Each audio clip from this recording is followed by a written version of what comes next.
Hello, and welcome to the Learning to See podcast. I'm Jen Allred, your host, and today I get to introduce you to Lori Lotz, a retired music therapist and Native American flute player from Tennessee. She'll share some of the science behind how music impacts our minds, shifts our emotions, and helps us connect with others and lift up fresh prayers to God. Look in the show notes below for some helpful links, and remember to get all the access to bonus content like videos, downloads, inspiring and helpful links, art prompts, and reflection questions, pop on over to Patreon and check out the different membership opportunities available at Learning to See Studio. Okay, are you ready? Let's jump on in and learn to see how a 5-note pentatonic scale offers us a way to make mood-shifting music without being a musician. Well, welcome, Lori. I'm excited to have you here. The book that I'm writing with Scott is How to Care, and it's awesome because in the research of it, we got to meet all sorts of people that I may never have met before. Yeah. And you are one of those people, Oh, and I'm really honored that you're willing to come and have this extra interview with me.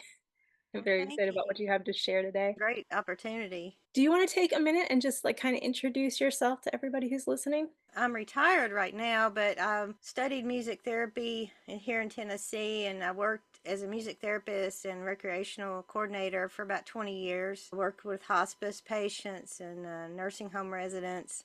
Music therapy, for people who don't know, requires a bachelor degree and 1,200 hours of clinical training. And then you have to pass a comprehensive exam and then continuing education credits. Every year we had to get 20 credit, which is the same that they require of medical doctors here in Tennessee. So it was a lot to juggle. It is a lot of steps. You have to really want to keep pursuing it. Yes, it really is. And you have to really love what you're doing. Unlike medical doctors, you don't always get paid a lot of money. So you have to really budget because those CEUs are expensive. I know you asked how I learned about music therapy. I had been a secretary for a long time, and computers were kind of taking over my job. And I always loved music, always wanted to get back to music. And so I got a book on careers in music and saw music therapy in there. And I thought, wow, I could actually use my love of music to help people. And it just amazed me that that was possible. And the way that all came together is a whole nother story, but it just all fell into place. Everything just worked. And so it was like I had this force pushing me that direction. So it made it so easy to do it. Yeah, those are the times where it's hard to believe in coincidence, right? You're like, clearly, God Yeah. must be opening and closing doors and creating this path because it should not come together this easy. Right. I mean, my brother was like, I admire you at your age going back to college. For me, it was a dream. I was on campus, I was walking around. I'm like, I never thought I'd go to college and learn about music. And so I didn't even know you could get scholarships. I knew nothing about going to college. So it was just an eye opener for me. And it was just really, really inspiring to be able to do that. For any of those who might be out there being like, ah, it's too late to go back, do you mind sharing what age you went back at? Well, I was 39. Okay. And, that's kind of old because you think, gosh, I'm spending all this money. How many years am I going to be able to do this? I just couldn't imagine myself being a secretary for another 20 years. So it was worth it to me. It wasn't always easy. I had a lot of catching up to do. That was the tricky part. How many instruments do you play?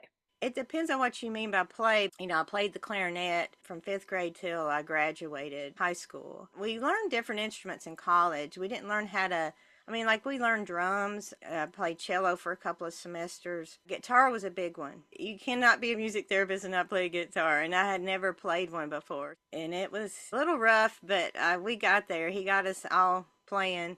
I'd had about 6 months of piano lessons when I was a kid, and that was enough to get me through my piano proficiencies. And I also play harmonica, but now I'm more into the Native American flute. That's my big instrument. I want to make CDs with. What has captured your heart about the Native American flute? Oh, wow. It's like the black keys of the piano, actually. It's a pentatonic scale, and there are really no wrong sounding notes. So you can just sit there and just move your fingers and you're making a song. You don't have to think about it. You don't have to read the notes off the music. It just kind of frees you to play what's in your heart and what you're feeling. And that really drew me in. I guess because there was just so much, I felt so restricted in the college I went to, which is a whole nother story. I try not to go off on that, but I remember one day I came into my flute professor's office. He goes, "Play me something you've been working on." So I started doing this jazz thing, like Kirby Mann.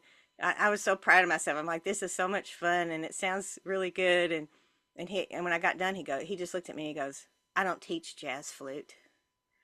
I was like, "Oh." so so I learned real quick. But you know what? I was the only flute player in his whole flute class that when it came time for my senior recital, he asked me what ensemble I wanted to do. And I said I wanted a jazz ensemble. And he let me do it. It was like I had to twist his arm. But that was just the highlight of my whole college was playing with other musicians and doing a jazz piece. And it was just so much fun. And my mom came and she said, "I could tell that you were really having fun with that piece." So it was like I was a fish out of water learning classical music, but it is a foundation for all other music, so it wasn't wasted. That's a really good point. And whenever I take an art class, they're like, even if this isn't the style you want, you need to learn these. It's like learning the bones. It's like putting a foundation on a house. Then you can play Right, even better, right? Like none of that stuff, even if it's not your favorite, none of it's wasted learning, right? right. It's all So creativity. yeah, yeah. And the more tools you have in your toolbox, the better you can create, right? Right, that's a good way to put it. I have two questions. What is a pentatonic scale? And do you by chance have your Native American flute nearby? I do. I have a few of them. This is one of them.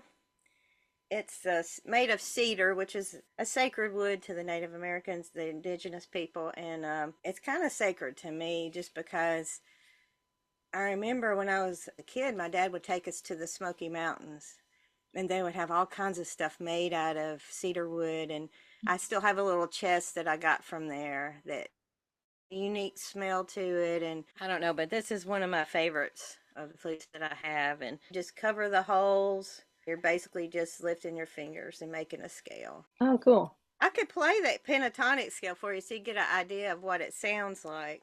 That'd be awesome.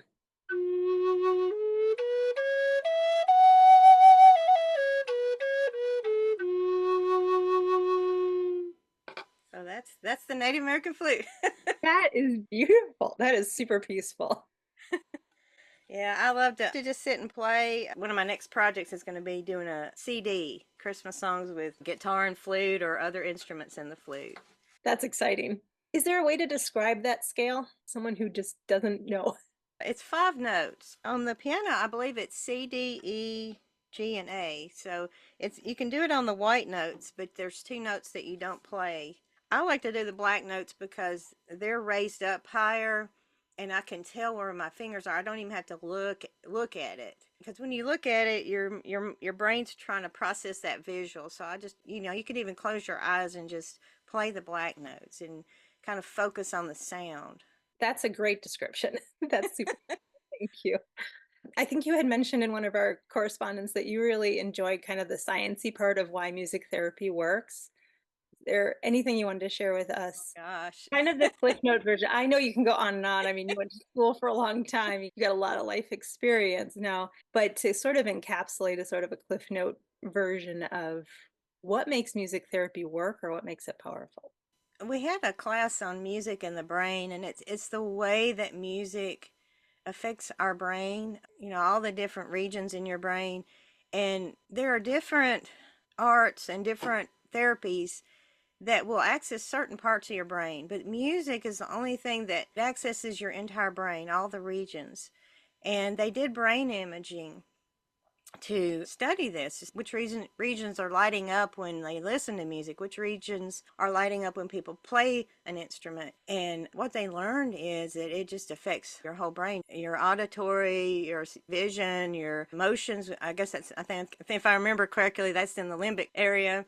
And the occipital lobe up here too. I mean, it just lights up, and it's more effective when you play an instrument. That's one reason, like, some people can listen to music and that's considered passive, where the music may or not be processing.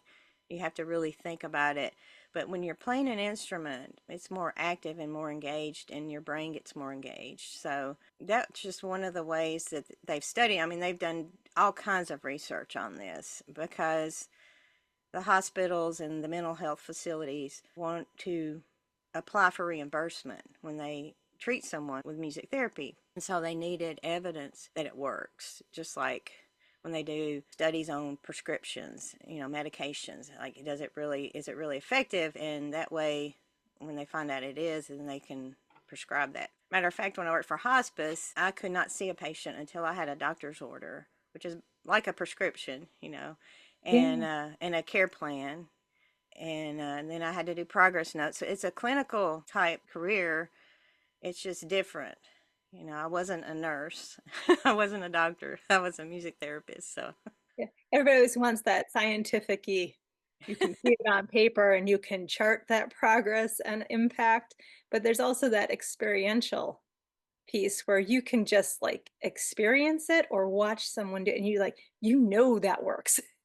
But it's right. hard to prove in the way they like it. And there were still skeptics, even at the hospice I worked at. Some of the doctors were real hesitant to prescribe. Others they're all in. Please go see this patient. They would give me some information, and then there were others who just would not write me an order. So I would try to be as scientific as possible. Patients on hospice, they're not hooked up to monitors, so I can't say, well, her blood pressure lowered to this rate, or so it was all observable. But even that is valuable. I could say, well, her respiratory became more rhythmic and slowed down and became less labored, and try to use words that that they would understand what was going on with the patient, and that it was helping them. And then sometimes even talking to their families. If the patient was at home, I would have families tell me, well, after you left, she was able to talk better. If the person had communication impairment, or even just the emotions, the mood being improved. And so I think that the doctors who really talk to the families, those are the ones that would buy into it. They believed in it. And they heard the personal impact. Right. Are there any standout stories that you're like, yeah, that's a good one to share? Everybody should know that. Probably the most evidence, and this really even blew me away, because you believe it, and it's kind of like faith. There was a nursing home resident who had fallen where I worked at, and they sent him to the hospital, and I went to see him, and he was hooked up to all kinds of monitors, and I had never done music therapy with anybody like that. So I was thinking of songs he and I had sung together, because I knew that would be familiar. And when you're in an environment like that, even though he was unconscious, there were things beeping, and if he was in a kind of dream state, that can really affect what's going on with you. So I thought, the familiar music might take him to a different place. And so I started to play my guitar and sing the songs that he sang with me. And I was watching the monitors, and I noticed that his heart rate was going down, and then it kind of rested, and his breathing became more steady and less. And I thought, if I ever doubt it, if I ever doubt it, I could actually see in black and white what was going on with him when I was doing this. And so it amazed me, and I thought, why am I amazed? I knew this. So that was a testimony to me. That sure is. And what a good reminder for all of us to put this into practical application in our own lives. If we have friends in the hospital or people that are even unconscious, to play some music, like even put a CD on of something that they know, Right. can be helpful and bring them a Exactly. sense of peace. And there were families who did that. Sometimes I was going in to visit a hospice patient, and the family would have music on that. And, the main thing is to observe them, because I had a family one time that insisted that she liked the 50s rock and roll. they just wanted me to play that. And when I started to play, I could tell that the patient was starting to get agitated, and they really wanted me to keep playing. I said, I can't do it. And you have to really observe what's going on. The family, they love that music and that memory of that music with their mom. So I ended up singing at her funeral and playing some of those songs. So it's hard because you're there for the family as well as the patient. So it was really hard for me to say, I can't keep playing this. She's getting agitated. But they Yeah. understood. So Or maybe it was that music that they needed for their music therapy, but she needed something slightly different at that point. right, right. Sometimes it was a balancing act for sure. Yeah, yeah. Awesome. Well, today you said you wanted to show us tactile symbolism, and that's with that Yes. pentatonic, the five note, the black keys on the piano. So people can use this on their own, even if they don't know how to read music or play an instrument, right? Right. I I mean, I loved know that. earlier you said you can't play a wrong note. Right. I know the piano can be intimidating, and the black notes just really make it so that none of the notes will sound wrong. And really, I want people to focus on the fact that you're not an entertainer. Nobody's paying you to do this. Of course, you probably haven't had training, so, don't expect anything from yourself except to just, the whole point of it is to you kind of get in touch with your own emotions, because we live in a world that there's so many distractions and we have so little time to sit and think about how we're feeling. And so a lot of things kind of get suppressed. And I was really surprised when I first did this in college. It was to kind of give me a break from forcing myself to read notes on a page, and it kind of freed me. It's like I can still enjoy music. It kind of reminded me of that, and it kind of helped me de-stress from all the deadlines of school. But now I use it more as a way to get in touch with my emotions. And I really was surprised one day. I thought, well, I haven't played the black keys in a while. Let me try this. And so I started to play and could tell like I was starting to hear things that were louder and, faster and all this. And I thought, I must be stressed out. And eventually things can slow down and get more quiet. You work it out. It's good for that too. And so the main thing is try to get the piano to match how you're feeling, or sometimes you'll just automatically play how you're feeling. It's different for everybody, so it's hard to say exactly what's going to happen when you sit down at the keyboard. And I So love those words of wisdom when you sit down to try this out. Take all your expectations away. Just yes. go in open-minded and see what connects. And you can always change it. That's the beauty of it. You're not reading music. If you're like, ooh, that sounds really muddy, like if you get a lot of notes clustered together and you don't like the way it sounds, well, do something different. Like try to just play one finger in that hand, or move your fingers up and down the black keys, or just try different things until you hear what it is you want to hear. And it'll resonate with you, with how you're feeling. I don't know if you want me to describe how I came up with the words tactile symbolism. Sure. I was thinking, about y'all's book, and that there are a lot of visual artists as well. One thing I learned in college was how when music was going through a phase, the artists that painted were also going through that era. And so there's a lot of similarities because they're both arts. And I was thinking how what I'm talking about is kind of similar to abstract painting. We were talking about the Native American and indigenous people, and that scale, that way of playing, called improvisational music. And they call it playing from the heart. And so it's totally different than our culture and the refined music, the classical music. The closest thing that I guess we would have to that would be jazz music. But even that has more structure to it than just playing pure improvisational. But I was thinking about that and how this is similar to abstract painting. Like I don't know how painters paint because I'm not a painter, but with abstract painting, I would imagine that you're just kind of like your emotions may even be controlling the flow of the paint and the colors you choose and all of that. And the keyboard is kind of like your canvas, and I would think your fingers are kind of like your paintbrush.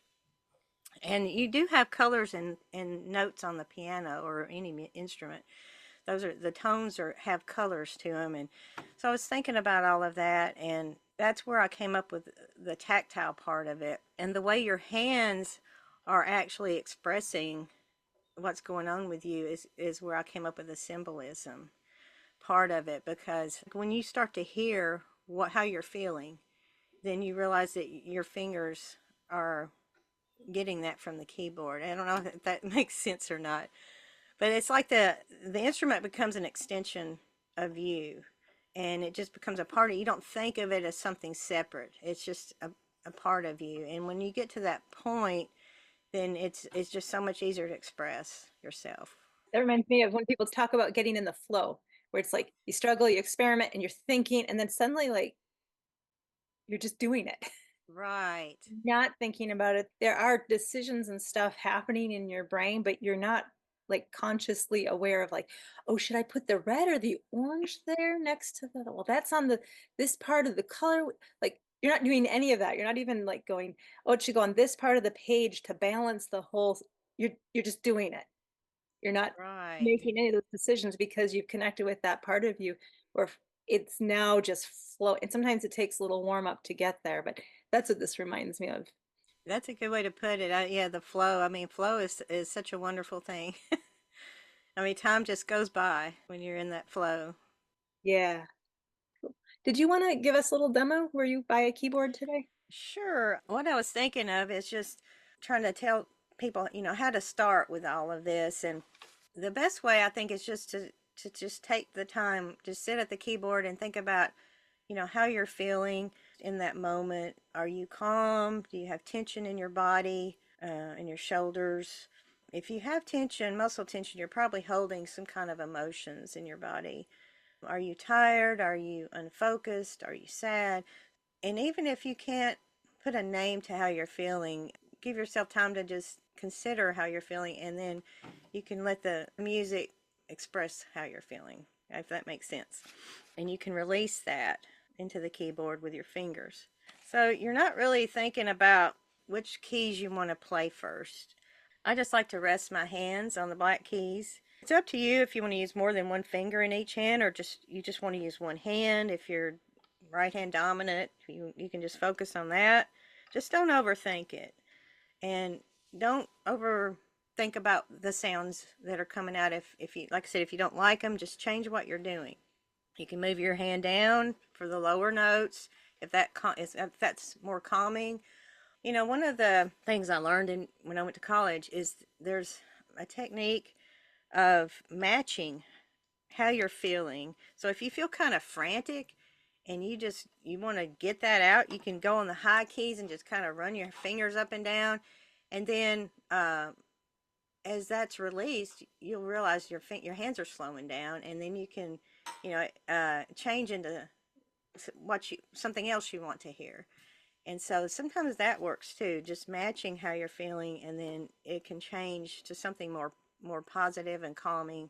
I think that's Um, an important thing to focus on there for a minute. The importance of tuning in where you are, of meeting yourself or meeting someone else where they are first before you right. ever try to figure something out or figure out that next one step. That's just so important.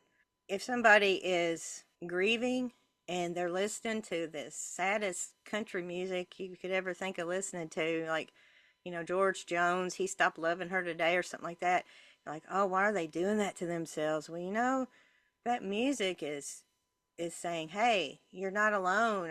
I feel what you're feeling. Yeah. And once you don't feel alone in how you're feeling, then you're able to come out of that. And it's able to bring that out. This may not be real pretty, but I'll just kind of do an exaggerated example so you can see what. Let's say that I'm angry and I don't know what to do. I'm just gonna just start hitting keys on the keys and just making really no sense or anything. I'm gonna turn it down a little bit. It's kind of loud.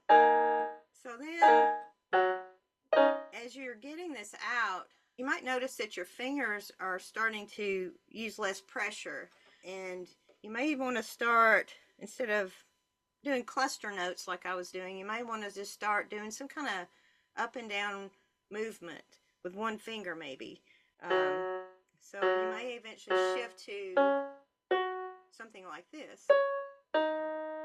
And you can get your other hand involved if you want.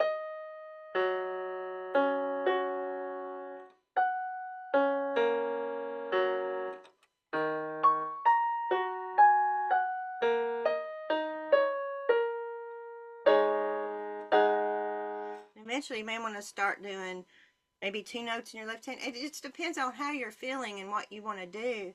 But just experiment with different things. You can't really tell that I'm trying to play it more quietly because this is not a real piano.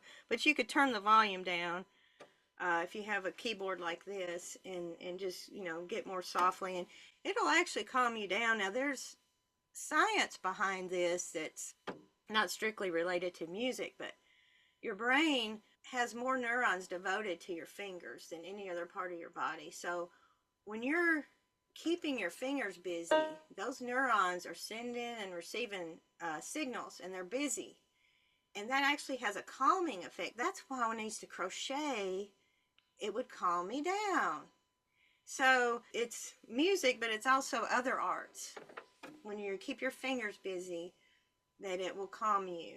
I don't know if you've ever seen people with autism.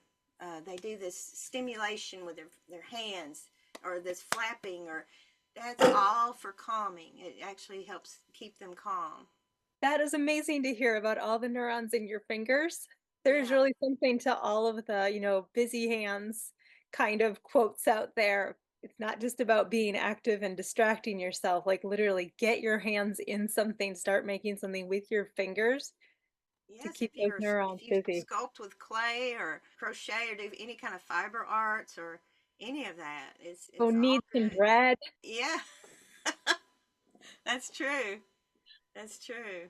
Oh, that's great. So, artists, we have our own unique things, but I think that's just one way that the Lord rewards us for doing what we're created to do, because I think it does help us, our sense of well-being. And, I was thinking too, if you start to like what you're hearing on this keyboard, lift that up as a prayer to the Lord. Like, it's another kind of prayer similar to the harp music that the Native Americans talk about.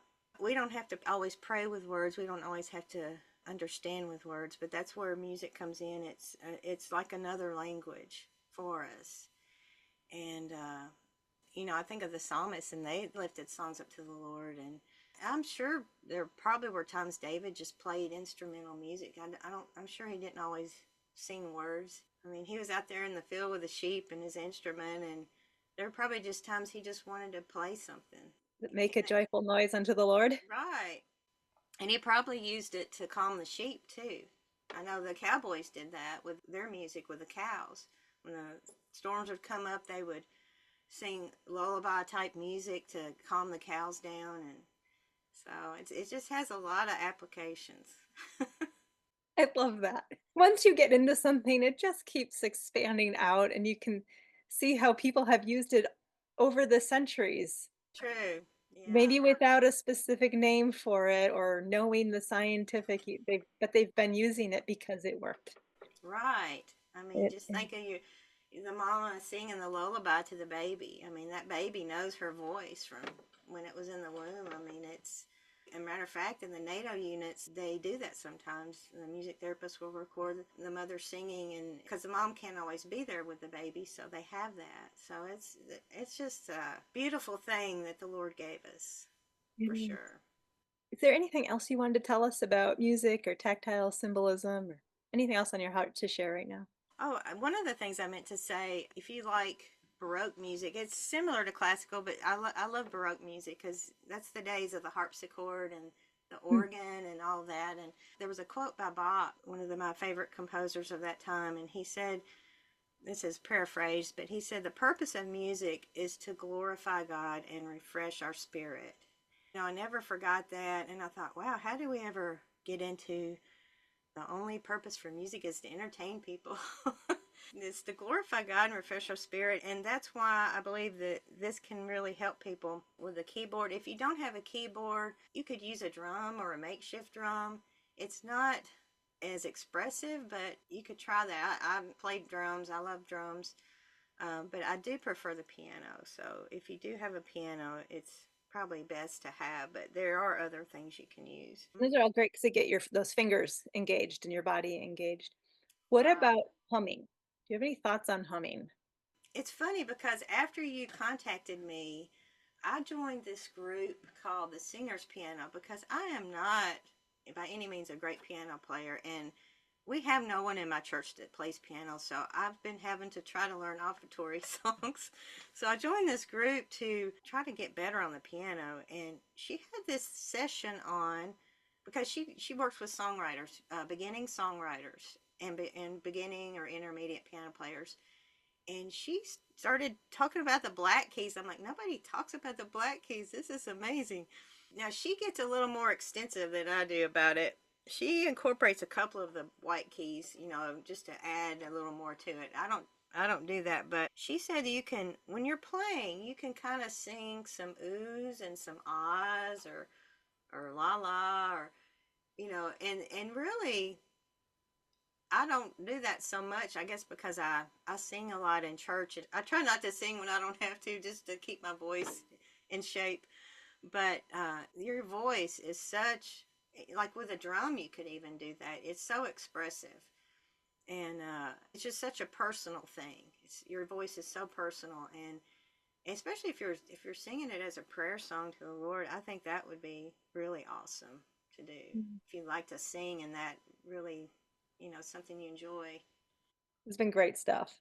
It's been fun doing this because I don't get to talk about music therapy much anymore, and it's something that I think can help a lot of people. It's just getting the information out there so that they know how it can help them. Yeah. How would you feel about closing us out with a musical prayer? I guess I'll do the piano just because, since we're talking about that, and not everybody has a flute.